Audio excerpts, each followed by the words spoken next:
গাছটা রেখে 1 মাসের মতন বাপের বাড়ি বেড়াতে গেছিলাম।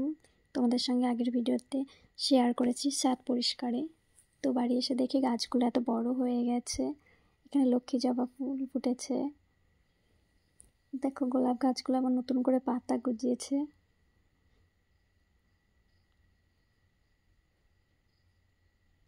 লঙ্কা গাছের চারাগুলো হয়েছে কত সুন্দর।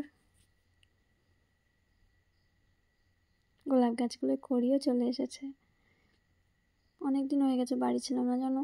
তো তোমাদের আগে আমি একটু কথা বলি। আমি না বেশি জোরে কথা বলতে পারি না, প্লিজ একটু মানিয়ে গুছিয়ে নিও।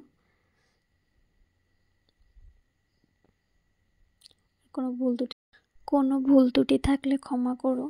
তো আমার পুর্তলিকা গাছগুলো টাইম ফুল গাছগুলো কি সুন্দর হয়েছে, এমনকি রক্তগাঁথায় ও ফুল এসেছে। এইখানে দেখো নীলকণ্ঠ ফুল এসেছে।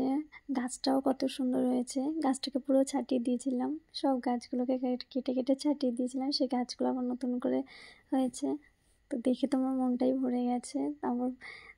তার 5 দিন পরে দেখো ফুল ফুটেছে। তো সবটাই তোমাদের সঙ্গে শেয়ার করতে পেরে আমি খুবই খুশি। তো দেখো আমার ফুলগুলো কি দারুণ হয়েছে। তো আমার ব্লগটা আমি এখানেই শেষ করছি। নেক্সট ব্লগে তোমাদের সঙ্গে আবার দেখা হচ্ছে।